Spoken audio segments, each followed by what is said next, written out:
Okay, Marcel, I think let's go for it. Okay. So 37 people, it's a good number. I would like to thank everyone who came and to helped us to share the meetup. I think it's gonna be better than the first time, and probably gonna have a third time, which is gonna be even better.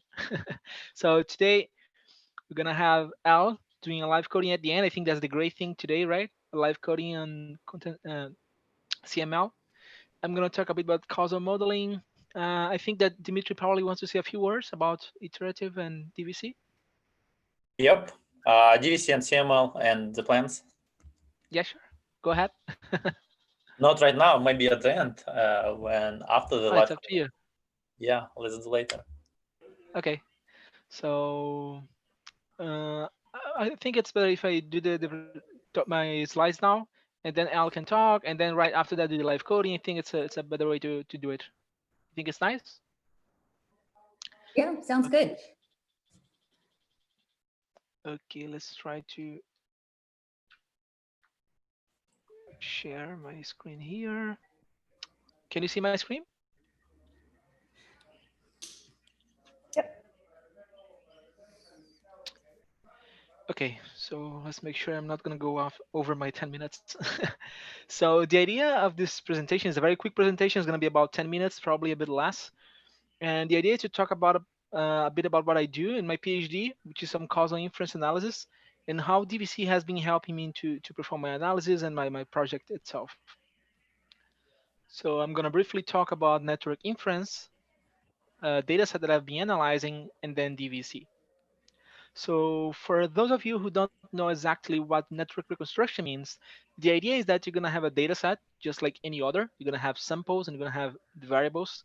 And the idea is that somehow you're going to measure some association between the variables in a way that you can have a graph, as you can see on the right side of the slide. You have the nodes, which are the variables, and you have edges connecting the nodes that somehow they are associated. So you have very simple methods for that, just measuring some correlation, for example. And then you have something like some methods which are more sophisticated. So the one I'm going to talk to you today is MIC, which is the multivariate information-based inductive causation algorithm. Is an algorithm that we have developed here in the lab at Isambeth Lab at the Institut. It's been going on like I don't know 4 or 5 years, a long time. A lot of PhD students have been involved in that. So it's already a very solid and full-featured algorithm. So the basic idea, so that you have some idea of what's going on, we have a complete graph at the beginning. We suppose that all the nodes they are somehow uh, connected. It's a kind of a conservative way of looking at that. And then we start to measure mutual information between the variables. And if we can see that they are independent, we just cut the edge.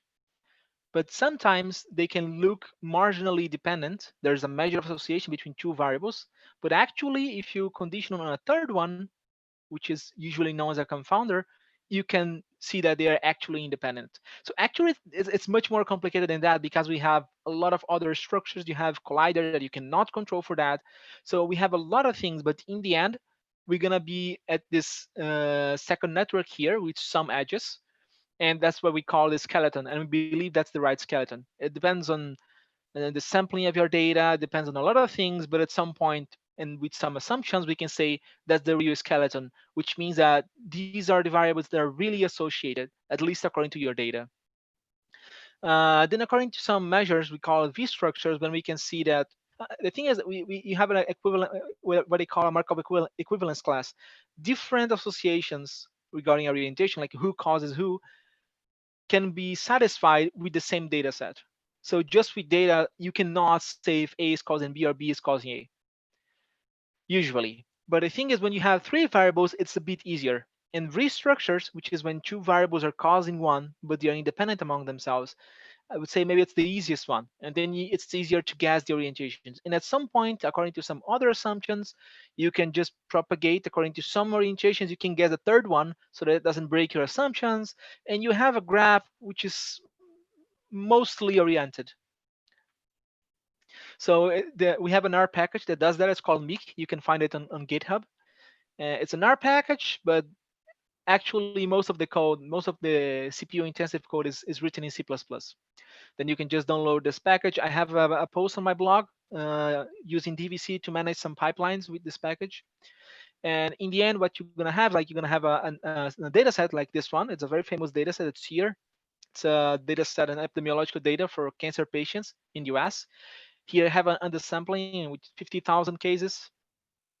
I selected 52 variables out of over 500 they have, both continuous and discrete variables. And in the end, after selecting some hyperparameters from the algorithm from MIC, you have something like this. So as you can see, some edges they are oriented, they have a narrow head, and some edges are not oriented. We are not able to infer the direction of this association.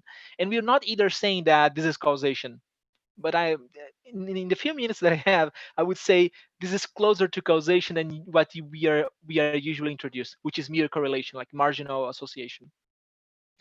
The thing is, I don't run the algorithm on a data set and I get this and it's over. Actually, it's a bit more complicated. Just to make sure you understand, one of the questions I'm trying to answer with this analysis is the effect of marital status on cancer prognostics, mostly breast cancer. Because a lot of papers, as you can see in this slide, they say there's an effect of being married on your patient on the patient outcome of people with breast cancer. And my analyses are pointing towards not really. It's a spurious correlation. That's how we call it. So and here you can see there is no edge between marital status and vital status or death by cancer. So there are other things that are explaining this spurious correlation that usually you see.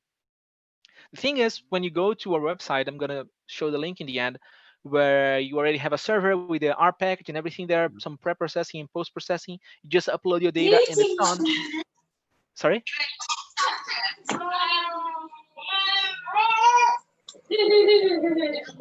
Okay, I think some microphone is not muted. Anyway, so as you can see here, we have a lot of parameters. Baby shark, baby shark, baby shark, baby shark, mommy shark, mommy shark, okay, I think someone is trolling us. mommy shark, baby shark, baby shark, baby shark, mommy shark, mommy shark, mommy shark, mommy shark. Mommy shark. El, are you host of the meeting? Can you unmute like everyone except Marcel? Yeah, I think that would be better. I tried to do it here, but apparently it's not working. Anyway, as you can see in this slide, there are several options. And depending on what option you mark, so for consistent, for example, if you mark skeleton or orientation consistent, other options are going to show up. So as you can see, there are many, many, many options. And actually, there's even more in another part of the website. So what I mean here is that you can run the same data set in a large number of different ways. And even though we don't use all these options usually, we use some of them. So I'm gonna run in a way, I'm gonna do some confidence filtering so that I only see the edges that are really real. And I can also do some orientation filtering to only see the orientations that the algorithm is really sure that they are there, they're the right ones. So you can play with a lot of parameters. And if you just keep doing that, like, like 100 times, you're gonna definitely be lost. And then DVC is a perfect tool to help us manage that. So most of the time when I talk about DVC in academia, like in science, I talk about open science. So I think the four things that we can think of DVC when it comes to open science is like object tracking, because the idea is that at the beginning you want to have, want to have control about everything you had at the beginning, the raw data set, the information that you had, the preprocessing that you did, and transparency is also very important. So you want to know how you did everything. And of course, it's nice the reproducibility that other people know how you did it, but actually it's even more important that you know how you did it. Because sometimes after months or after running, with so many different hyperparameters, you have a graph or you have some metadata, you have some metrics, and you don't even know which data set with which parameters helped you to get to this result. So this is the final point, the object tracking. So the idea is that you control every part of the process. And even though we have this web platform that does some job management, we have a lot of features, it's still not even close to what DVC can offer to us. So in here you have some random machine learning pipeline. I chose this specifically because the one we do unsupervised learning here, and this one was similar, more similar to unsupervised learning. And actually, most of this flowchart DVC is involved, in my opinion. So the way I get the data retrieval, the processing, some feature extraction, feature selection, the running of the algorithm itself with the hyperparameters, some evaluation in the end, some comparison. So for example, I can run the data set with several different parameters, very strict ones, consistent, forcing just what I really believe is real. And then in the end, I want to ask, for example, what's the intersection between all the graphs? Which edges are always there, regardless of what I do? And this is an interesting edge. So I will run this several times. And if I don't keep track of everything, how I did, when I did, which hyperparameters, I can really get in trouble after a while after having done that. And DVC helps me to keep track of everything. So some takeaways about Meek, the features that we have. We have some discretization step that maximize the mutual information so that we can have a ideal discretization for every pair of variables. It's an unsupervised learning method that allows you to see some known associations so that you know it's not doing some random thing. It also helps you to uncover some unknown associations. And also because the way it's interpretable, and depending on the parameters, it's even more interpretable. You can even uncover possible mechanisms, not that A is associated to B, but how it is associated to B, or why not. And this is the link that you can just go to the website and upload your data set and see what you get. So I'd like to thank my peers at the lab, Dr. Isabel, which is my PhD supervisor, and that's it. If you have questions, feel free to ask. Questions for Marcel about the future of causal modeling. I don't have questions about causal modeling, but I just want to say that usually DVC is used in more industrial environment. Usually it's used with Python, but this is a good example when different use cases are also supported by DVC. So in this project, and actually many other projects from Marcel, DVC is used with R. Also, you can find project when DVC is used with, like, for example, Python and like Scala, which is like usually Spark together, right? So it's a really good example how to use kind of multi-language environment in DVC. And research project, it's also kind of a bit specific environment as well. So yeah, a great presentation. Thank you. I have one question. Do you use DVC and Git simultaneously, or does one take place of the other? Simultaneously. So the idea is that DVC complements Git. So you don't really use DVC to replace Git, but to complement. It gives like you some extra steps. Yeah. Great. And I mean, the thing is, I think maybe it's one of the goals to make it very integrated in a way that you don't have to learn new things. So the commands are very similar. So at the lab, for example, I was the first one to bring DVC, and people were a bit resistant because like, oh, we have to learn new commands. We have to learn a new way of thinking. And I was like, actually, no, we already use Git. So we just have to keep the reasoning. It's the same. The commands are very similar. And if you're lazy, you can just use a hook that DVC has, and then it automatically like does the commits and these things for you. So it actually doesn't even bother you. When you remember to use DVC, it's because you really want to do something with DVC, but it's always there taking care of things for you. And now, for example, we used to use Bitbucket for most of our repositories, and now we are just last week we went to GitHub, and then we're using GitHub Actions now. And soon we're going to use CML, which Al is going to talk a bit soon. I have a question. Okay. So we're using MLflow for model versioning and persistence, and it's got a nice little UI where we can go and select which particular version of a model is the production version and hyperparameter tuning and tracking and things like that. Would DVC be a replacement for MLflow, or would it be something that would be complementary to it? That is, could we use both? And if so, does anyone have experience doing something like that? Okay, does anyone in the Oh, team wants to speak about I'll it? talk about that one a little bit. So there are people that use both. You know, some people like MLflow. It's more of an end-to-end kind of platform, but DVC is integrated with the rest of your software stack. So if your organization is kind of Git-centric, it might be the way to go. But there are definitely people that will do like hyperparameter tuning in some kind of interface like MLflow, and then you can check in your model into, you know, the model that you pick with Git. And do the rest of the stack that way. So we're going to talk now about a new project called CML, or Continuous Machine Learning. This has been something that we have released early in the month. And so I'll share a couple of kind of figures about it. The basic idea is that we're venturing into this world of continuous integration, and which is part of DevOps. It's a core part of DevOps. And I'm not sure, you know, some people here might be very familiar with that already. Some people might not be. So I'll give a little bit of an overview. Basically, the idea of DevOps, it's a discipline that has had a lot of success in the world of software, where basically it used to be the practice. I say this, I mean, I wasn't part of this, but I have heard that it used to be the practice that, you know, deploying new software could take months to develop a new set of features, and then actually put that into production was often a very lengthy process. And you know, it seems that this is kind of the result of two warring forces. I am going to remove this person.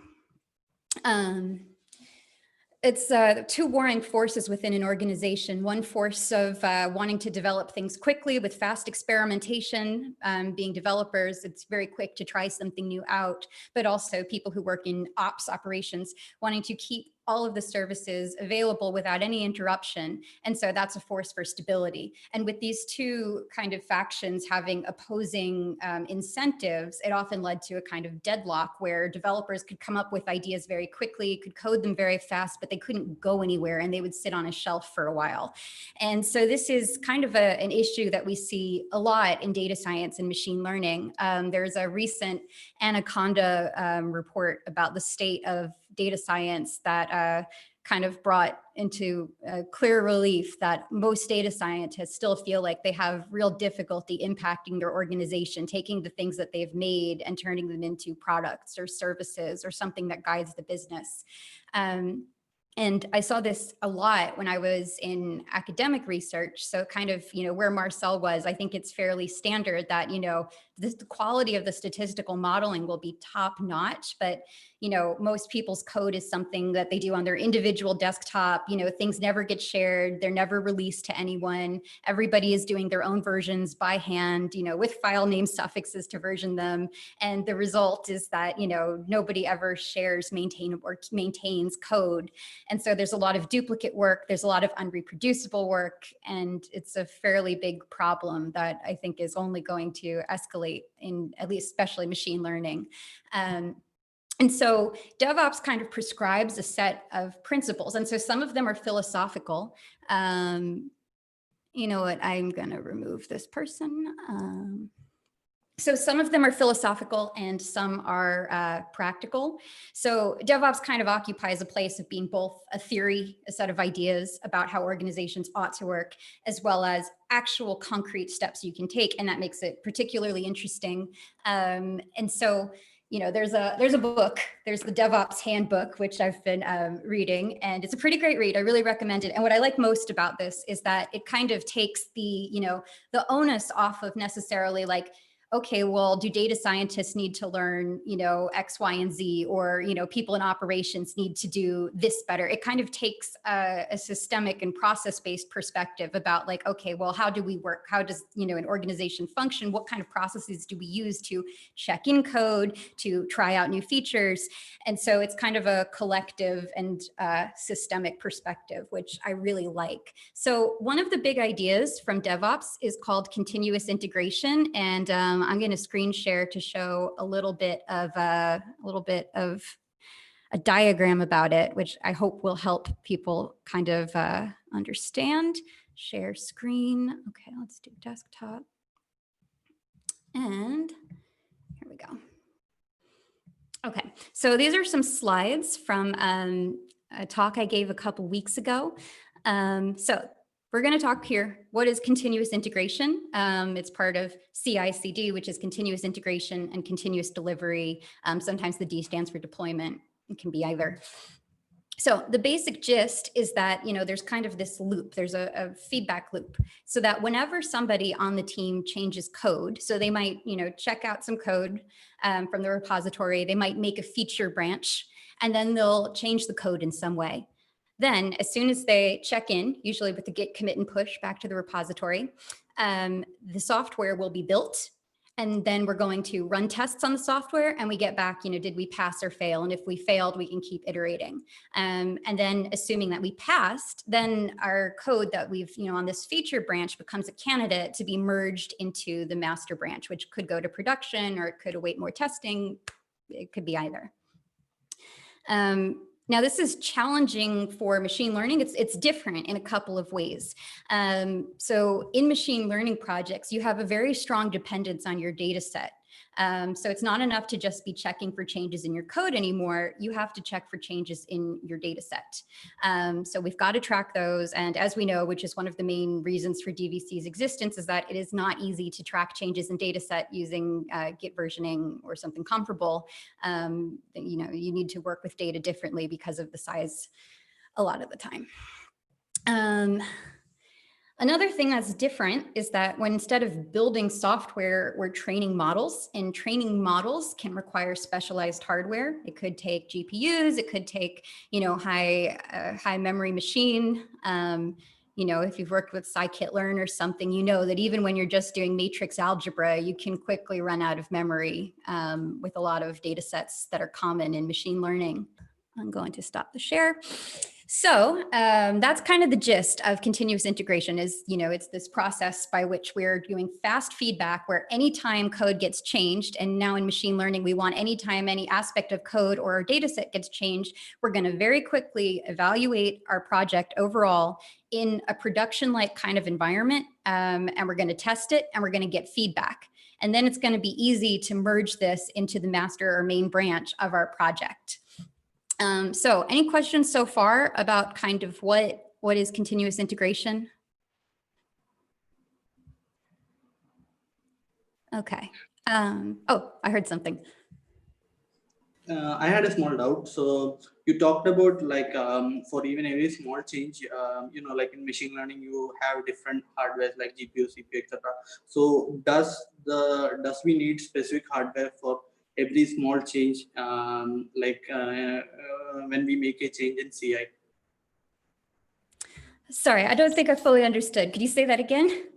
Yeah, so I'll try to say in machine learning, various training jobs take like 2 to 3 hours or something like that.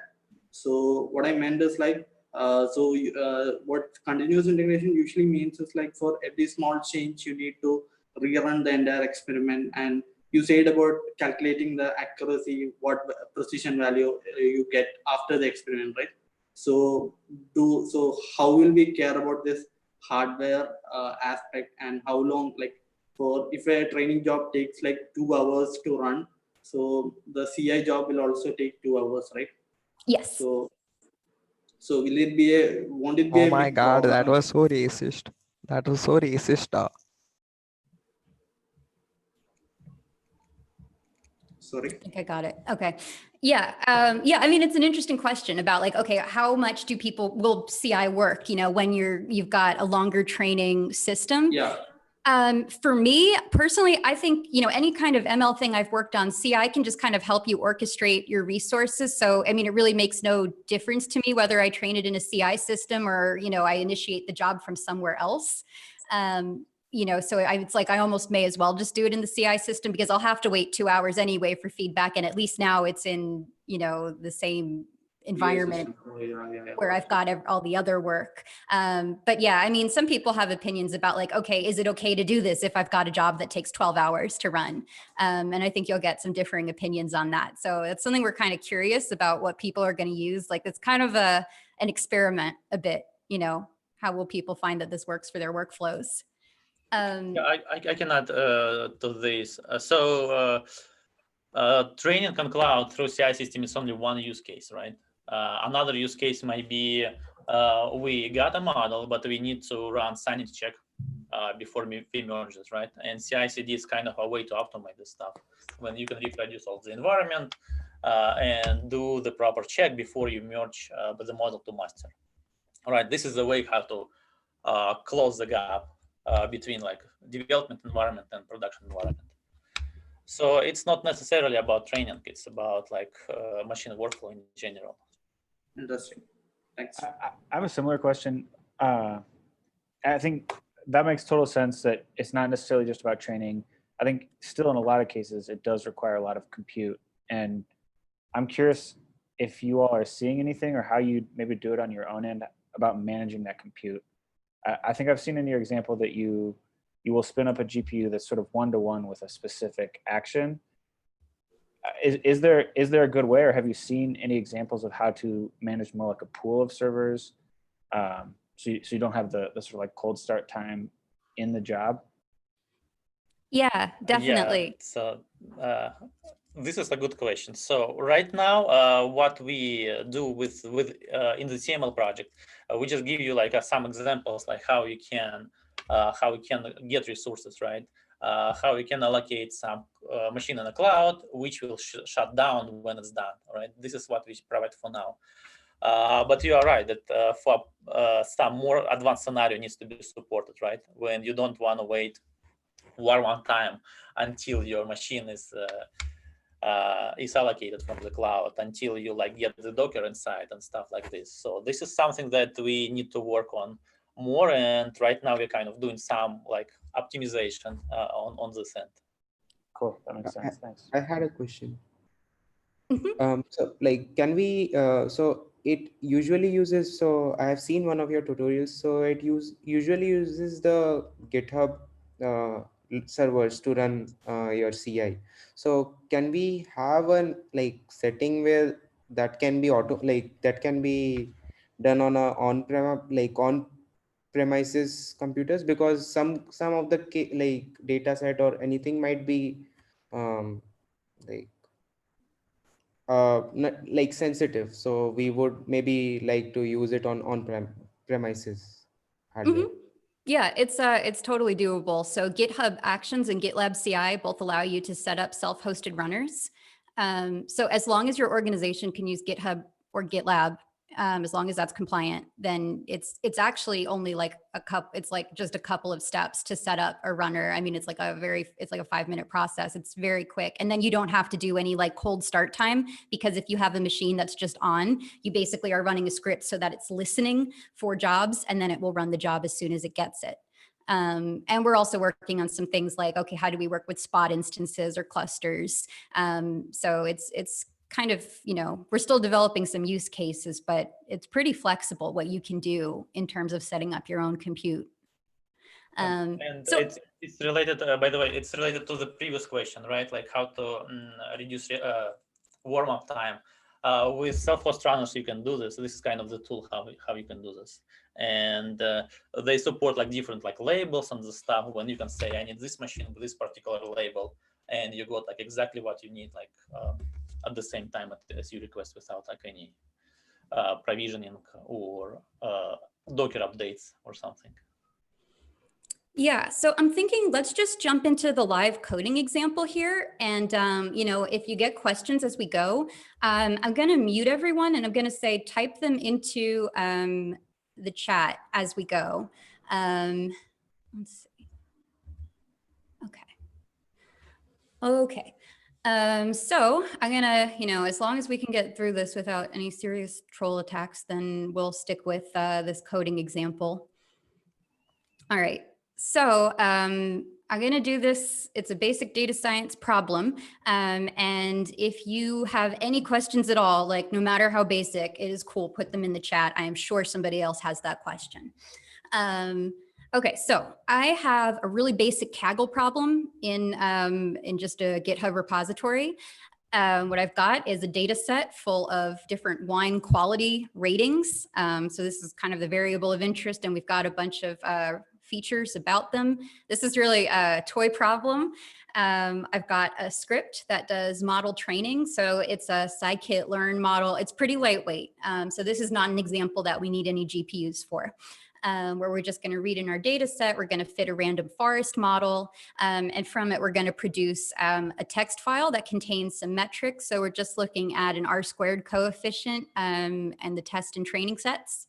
And I've got two graphs that are being made. One of them is a plot of feature importance, so which features were most used by the random forest, and the other is a plot of the residuals. So how did the predictions of the model compare to the true values? So that's a scatter plot. And I've got a requirements file so that we can do, you know, kind of just pip install this. And so what I'm going to do is create a GitHub action. I'm not sure how many people here have ever created a GitHub action, but it is pretty straightforward to do. I'm just going to do it in GitHub's GUI here.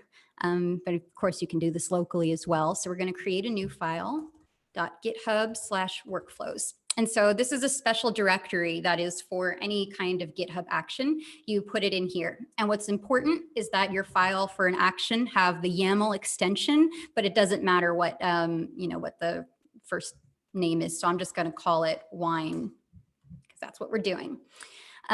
So where do we start? I'm going to go to the CML project repo. Here it is, and I'm just gonna copy something. So you can kind of use this as a template, and I'll explain what all of this means. So we're gonna create a workflow, and I'm gonna call it wine prediction, and we're setting a trigger. So what kind of actions I'm gonna do set push. So whenever the repository detects a push, then we're gonna trigger the workflow here. We are picking out an operating system for our runner, and this is a runner that is provided by GitHub. And if you have a public repository, then you get a certain number of hours for free. So this is pretty easy to get started with if you just want to play with it. And I have never come close to hitting the number of free hours. So you're probably good. And then we're picking a Docker container. The Docker container is one that we have created, and it contains the CML library. If you have your own Docker container, that's also fine because you can install all of the functions from CML as, you know, just with NPM. It's an NPM package, so you can put it in any Docker container or not Docker container that you want. This is kind of a template. You just always have this in your GitHub actions. And then we're setting the first and only step of our workflow. We're just going to call it train model. And this here is just a credential. It's a secret, but you don't have to set it manually. Every GitHub repository comes with a GitHub token that's set by default. So it looks like something you have to do, but don't do anything. It's easy. Okay, so now in the run section, now we get to pick some actions. So basically you can write commands basically as if you are in the terminal of a machine in interactive mode. So I'm going to say, let's do pip install.r requirements.txt. And now we're going to do Python train.py. And let's say we also want to print out our model metrics. So I'm just going to do echo model metrics. And then I'm going to do cat metrics.txt. So we're just going to dump the contents of the metrics.txt file into the terminal. So we're going to do create workflow. I'm going to commit on a new branch. I'm going to call this experiment. So we're using a Git flow here so that when we introduce something new to the project, we're going to try it on a new branch and eventually decide if we want to merge into the main branch.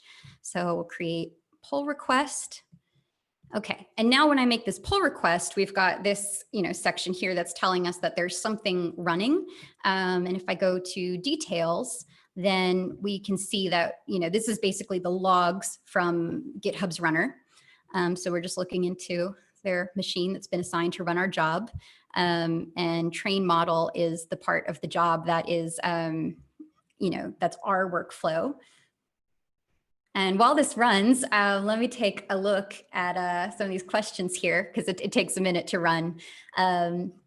This is one of the disadvantages of doing CI is it's not quite as fast as just executing the model on your terminal, but it has some systemic advantages, which I will show you later. Oh, quick question. Does the image have CUDA installed? Yes, it does. The particulars of the version are up on the CML project repository. We have some docs about the image. But yes, we do have GPU support built in. So what I often do is I will take sometimes an AWS image that has their deep learning AMI on it. And then I will take that with a GPU plus our container that has CUDA in it. And it's really easy. There's not any further setup needed to use the GPU, which is the easiest time I've ever had getting a GPU to work out of the cloud. What other questions do we have? When will the further tutorial videos for CML be released? We're going to try to do one every week for the next few weeks. So keep an eye out on our YouTube channel. We're kind of going through different use cases with this. So we did a use case with a video around this, but we think there's a lot more to cover, and people always kind of are like, oh, well, I have this situation at work where I think I could use this, but I'm not really sure. How would you do it? And so when we hear those, that's kind of fuel to maybe make a video about it. So just be in touch if you have any ideas. So, okay, so now when we look at the train model stage of the workflow, we can see the output that we've been doing pip install. We ran Python, and then we printed out the model metrics, and this is okay.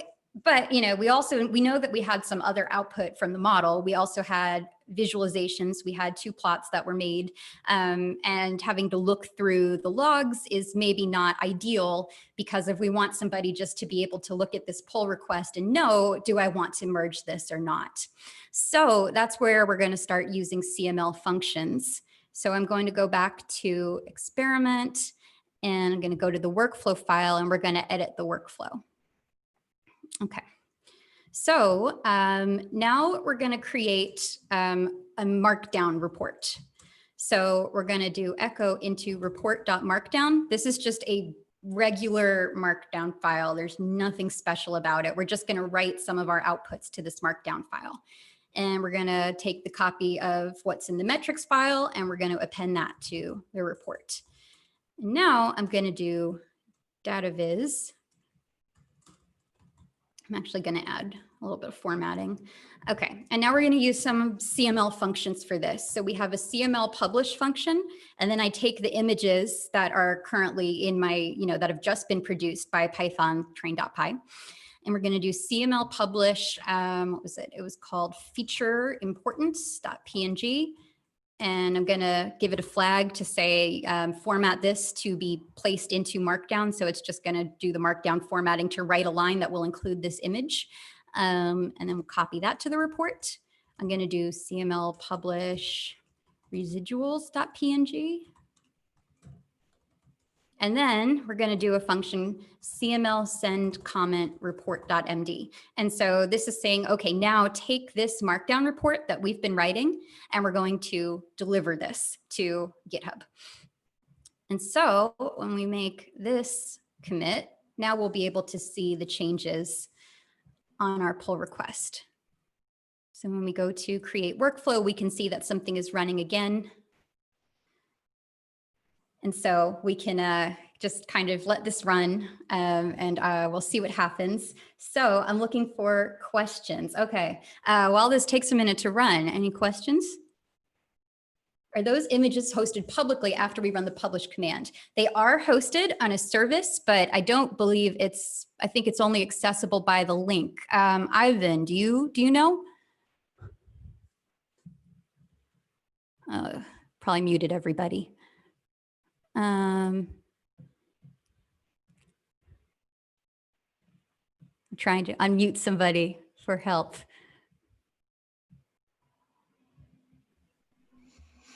Dimitri? Yeah, sorry, I was answering the question on YouTube. What was the question? The question was, after these images are published on the CML service, right? So we're hosting them. Is it public? Oh, okay. So you need to store the images outside of the report. Unfortunately, this is limitation of GitLab and GitHub. So for this reason, we provide key value store. We just set up Lambda when you can put an image and get it back by hash that the service return. Or you can just set up your own, like you can put on your S3 and just provide like a link instead. So anything which works better for you, we just set up an easy tool to do this. Can anyone has an access to your image? Yes, if they know hash.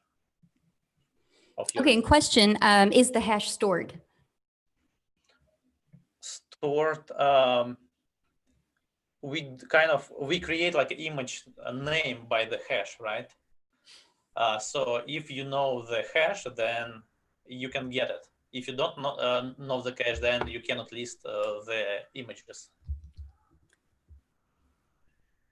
All right. If you get the question correctly. Okay, yeah, cool. I think Dmitry got it. Yeah, the question. Awesome. Okay, yeah, so you can set up something if you want even stricter privacy or any other controls. Yeah, yeah. For enterprise use, for like your company, it's better to have like your own like S3 bucket or something like inside, of course. Why we do this? We just want to simplify the stuff, right? To make all this like examples very nice without any setup third-party services. Yeah, so I think that goes into one of the questions in the chat is what is the CML publish function? And so it's basically we're taking the image, which is not committed to your GitHub repository. So it's not hosted by GitHub permanently. It's only created by the runner. And so it doesn't live in the repository. And then we're hosting it and providing you a link to it.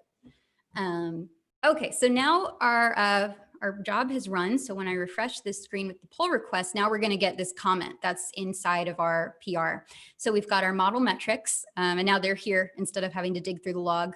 We've got our data viz. So we've got these 2 plots that are provided. And so then this information becomes available to you and anyone else who's viewing the pull request when you make the decision about merging. So this is kind of a way of, increasing the transparency in a way of, how did this model perform and placing it somewhere that we hope is more relevant to decision making.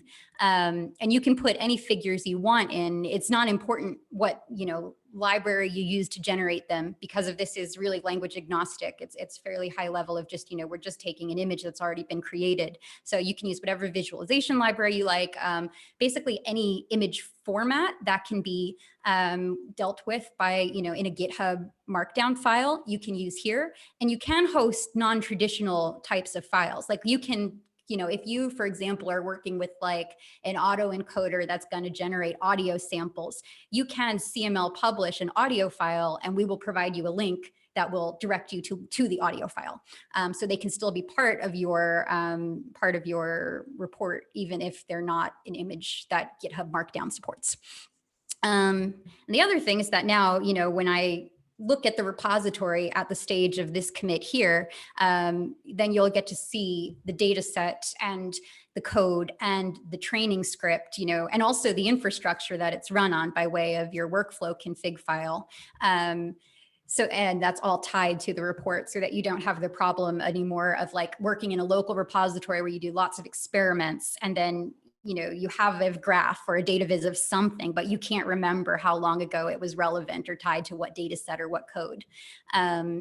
So this is the idea. And then we could go and we can make a change to the code and then it will regenerate a new report and place it below here. So you'll have every commit that's on this branch can have its own report.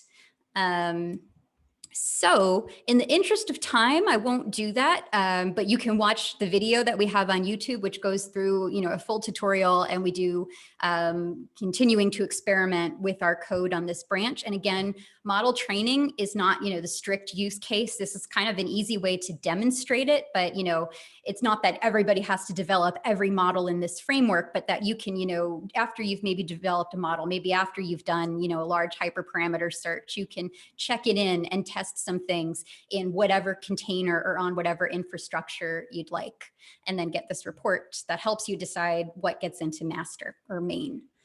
Okay, so I'm going to stop screen sharing now. We can take some questions on this, and then we'll go over to Dmitry. Yes, quick question from Han.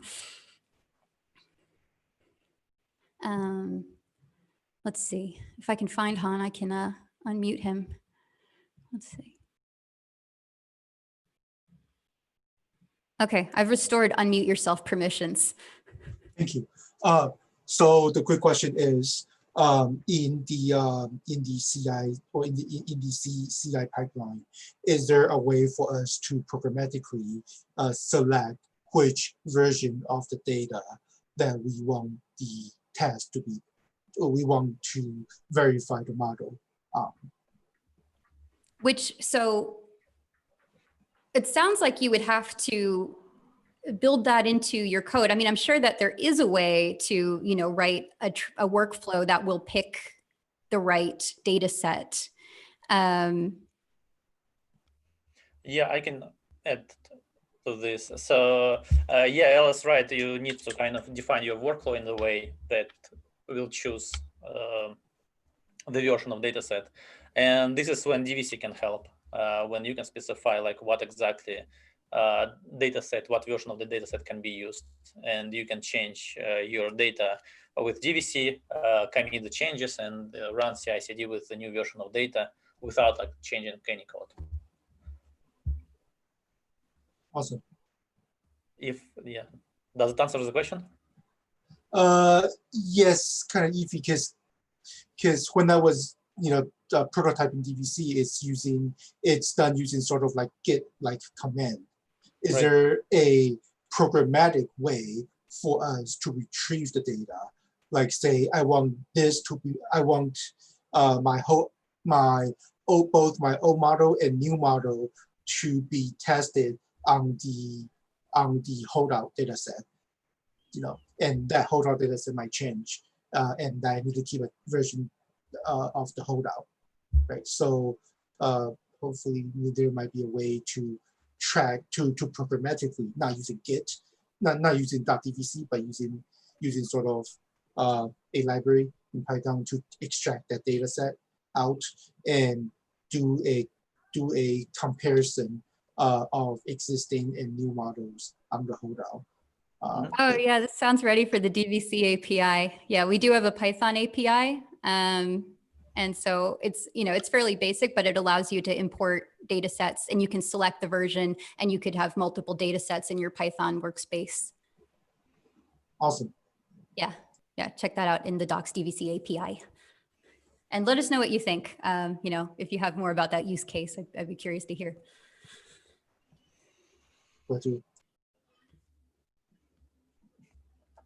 Okay, any other questions before we switch over to Dimitri? Yeah, there is a question about dataset versioning. I believe it's related to the previous one, right? I just want to summarize quickly. CML itself doesn't do like any data versioning or something. It just provides a kind of framework for the reports and CI/CD. But this is why DVC, we have built DVC, right? DVC that takes care of data versioning, and it's fits really well to CI/CD through commands, or if you prefer to use like in Python, then through Python APIs. So CML separately, data versioning is separately, but they can live together. May I ask a question? Yes. Yes. Well, first of all, thanks the CML, and I didn't tinker with CML, but I tinker a lot with DVC. It's quite an impressive job. And my question is about comparison between experiments. Like with DVC, I can set up like DVC metrics. I can show all branches and different metrics for all branches. I have some trouble in there because some experiments like I run like 40 times, 50 times, and it's not quite visual, the aid, but I can see all the results. Does CML introduces something to help on that, like some visual tool to comparison between experiments? So we have an example, a use case, which I don't know, Dimitri, yeah, we have a use case for this. So DVC in 1.0, we have DVC plots, which are, it's basically Vega Lite wrapped up. And so you can take, if you're doing a metrics diff, you can also visualize it. And so we have, you can place that basically into your CML report, and I'll link you to it. And then you can have in your PR, you can have like, okay, what is the, how does the loss function from this feature branch look, and directly compare that to what's on the main branch. So that might be what you're looking for. And you can also kind of manually write something to like pull out from a previous commit and display it in whatever way you want. But if that's the main mechanism you want to do, DVC kind of has that wrapped up at a higher level. Yeah, that would be awesome. Yes. Okay.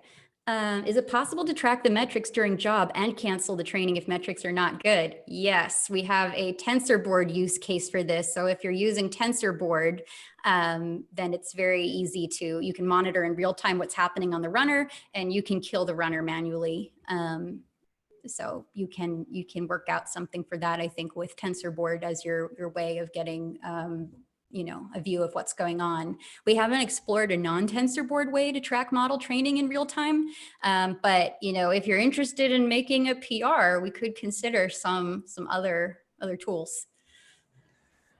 Or maybe if you just can specify the problem itself on the issue, so we can at least start the discussion, right? And maybe come up with some solutions.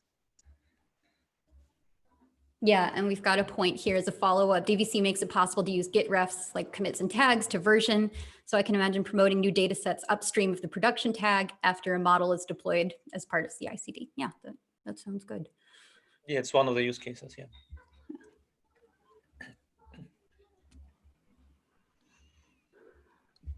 All right, let's have Dimitri talk. And while you talk, I'll put some of these use cases in the chat. Yeah, sounds good. So let's, all right. What I'd like to talk about is connection between CML and the DVC. So we are building DVC for like a couple of years already, right? And the question might be like, why CML? Why you decided to do CML?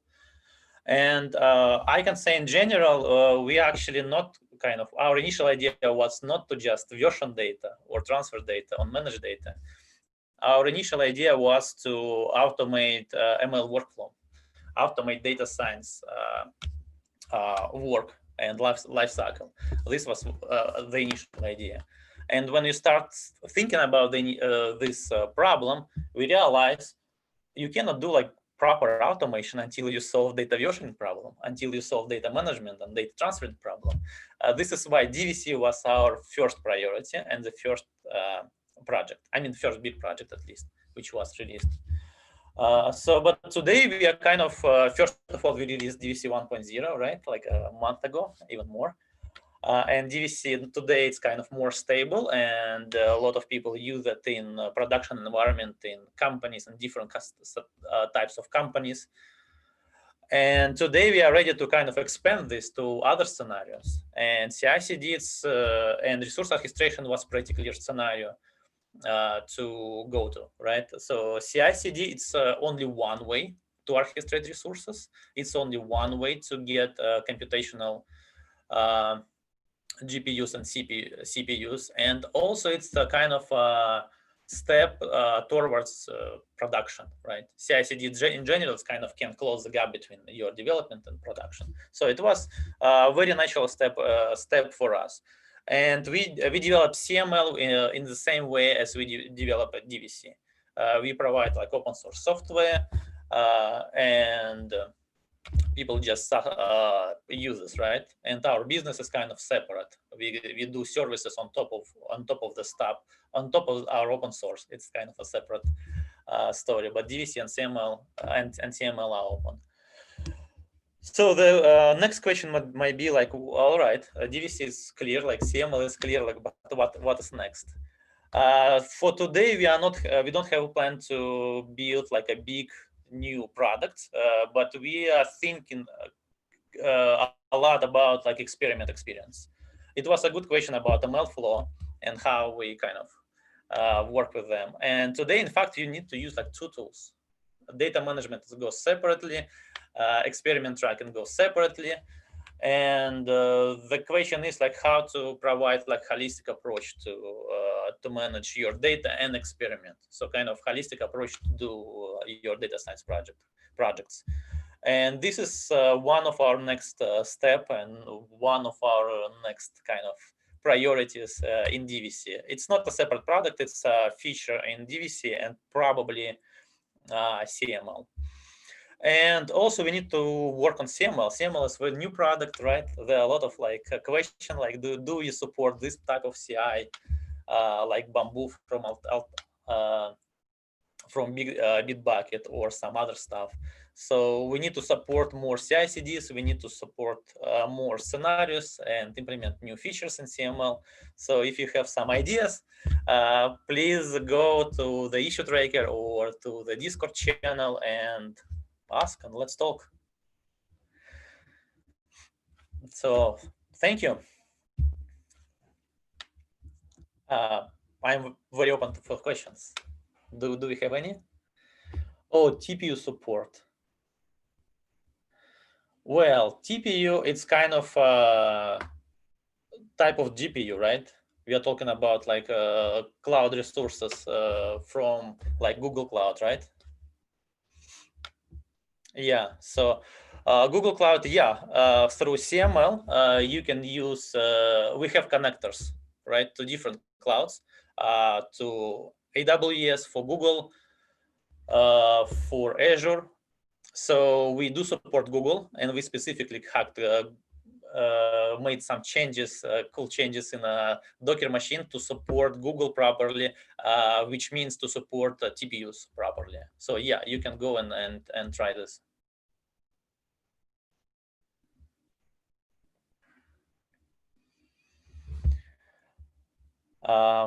Any more questions?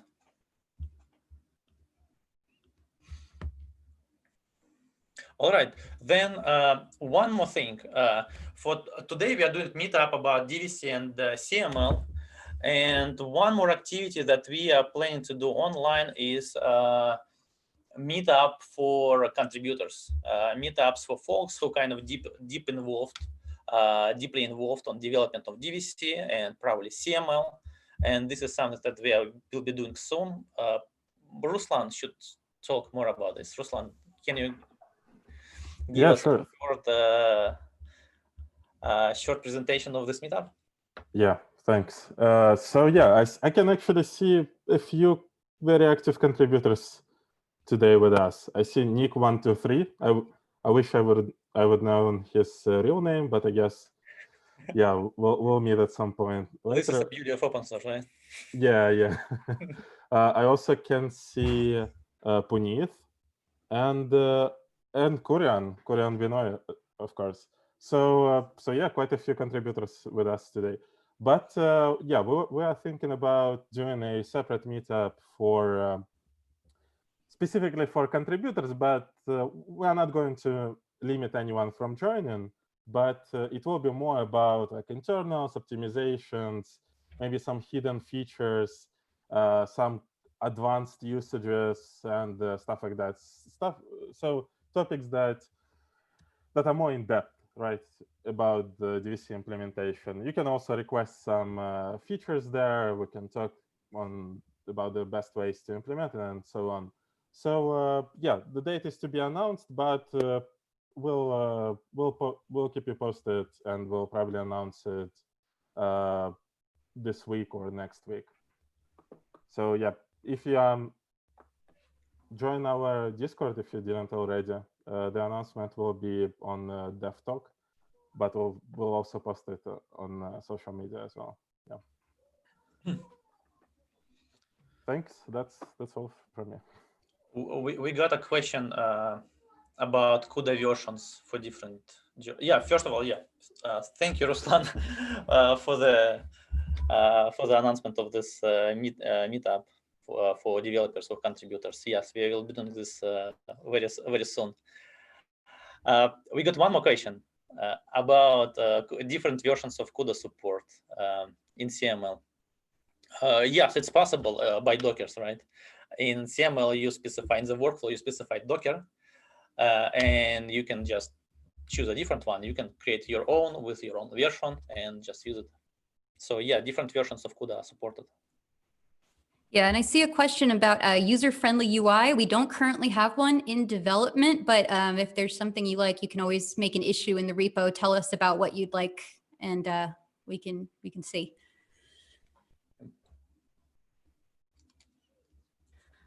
All right. I think let's draw this to a close. So closing notes, thank you for being here. CML videos are coming for all of the use cases, and anything else. If there's a video that a tutorial you'd like for a particular use case, just let us know, send an email. Please join us in Discord.